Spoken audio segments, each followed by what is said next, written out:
I said, what part of I am well is it that you don't understand? Because I have placed that into my imagination. I have a wonderful quote by the man I've cited before. His name is Neville, and it goes like this. He says, disregard appearances, conditions, in fact, disregard all evidence of your senses, that is what your eyes and ears tell you, that deny the fulfillment of your desire, whatever it is you want to attract into your life. Disregard appearances, conditions, in fact, all evidence of your senses that deny the fulfillment of your desire. Rest in the assumption that you already are what you want to be. For in that determined assumption, you and your infinite being, your extraordinary self, which is what this program is about, are merged in creative unity, and with your infinite being, God, all things are possible. God never fails, and you are a piece of that which never fails. And you are going to move beyond just being a piece and just being a fragment and just being a segment until it becomes your overwhelming knowing that you have within you this divine capacity. You don't need evidence of your senses. I wrote a book a few years back. The title of it, I had to get my publisher because they didn't understand it. They called back, they said, I think you got this wrong. I said, no, it's called You'll See It When You Believe It. Not the other way around. People will say, well, I'll believe it when I see it. It doesn't work that way. You'll see it when inside you have a knowing. And Neville also said, therefore, to incarnate a new and a greater value of yourself, you must assume that you already are what you want to be, and then live by faith in this assumption. Now, this flies in the face of so much of what you've been told, because you have a tendency to believe that what your eyes and ears tell you is reality.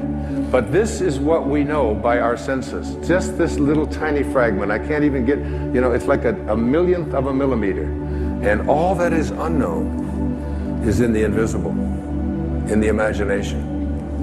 And most of our attention is focused on, this is my beliefs and my disbeliefs about what is possible and what isn't possible are here. And it's an endless universe.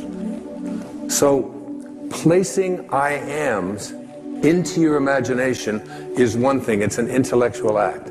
Living from the end means that you call the things which do not exist as if they did. You begin to say to yourself, you don't have to say it to anyone else, you don't have to write it down, you don't have to get anybody else's approval, you don't have to look on the internet, you don't have to do anything like that. You come to realize that there are no accidents in this universe. Everything that takes place have the pieces moved around by something bigger than all of us.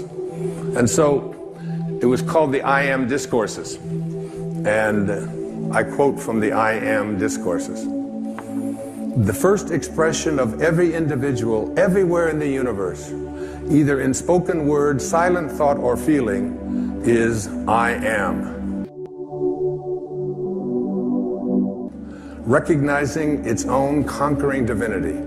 The student, me, you, all of us, endeavoring to understand and apply these mighty yet simple laws, must stand guard more strictly over his thoughts and expression, in words or otherwise. For every time you say, I am not, I cannot, I have not, you are, whether knowingly or unknowingly, throttling that great presence within you. You must be conscious of how you use these words. I am. I am strong. I am well. I am content. Even if your senses tell you something different, I am. And as we move now into the meat of this program, you'll see that putting the words I am in front of something into your mind and imagination is a very powerful way to attract into your life, recognizing your own divinity. Particularly the work of Neville and the work of U.S. Anderson and the I Am discourses, I came up with, in putting that all together, what I call 5 wishes fulfilled foundations for being able to attract into your world and become the kind of person that you expect yourself to be. Remember what I said about the quote on the wall of the swimming pool. If you want to accomplish anything, which means to become an extraordinary level of consciousness person, you must first expect it of yourself. You must see yourself and be unafraid to say to yourself, I am connected at all times to my source, to the divine mind, to the Tao, to God, to that which is the creator of all. I am a part of it. And the first of these 5 foundations I call imagination. Imagination. Many of our greatest thinkers have spoken about the power of imagination.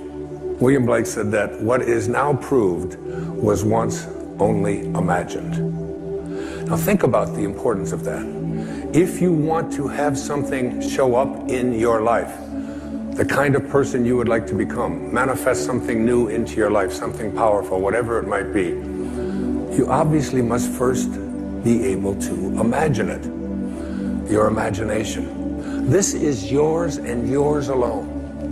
You can place anything into your imagination that you want to place there, independent of what anybody else says about it, independent of what your senses tell you, independent of all the evidence that may be to the contrary. You can place into your imagination an I am that represents what you would like to attract into your life and make it come into fruition. Einstein's most famous quote, one of his most famous observations, he said, imagination is more important than knowledge. Knowledge is limited. Imagination encircles the world. Placing these I ams into your imagination, I had some of you I'm sure know about it because it's been all over the papers and so on, a diagnosis of leukemia a couple of years ago. And for a while, I kind of began to believe some of the things that were being told to me about what happens when you have this particular kind of leukemia. And I have instead, in the last year or so, had some of the most amazing, astonishing things happen into my life, where I have felt I was just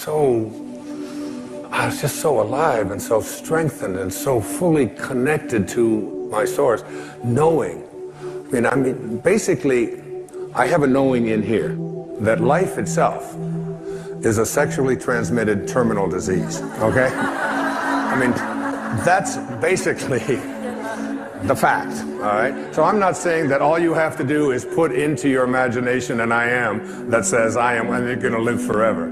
That isn't, but every moment that you do have until you are called can be a moment of exquisite, extraordinary power, living from that place. And that's the decision that I made. I have never felt so powerful as I have the last several years, since I recognized the power that I have in my imagination to place something there and live from it. Einstein once said, if you want your children to be intelligent, read them fairy tales.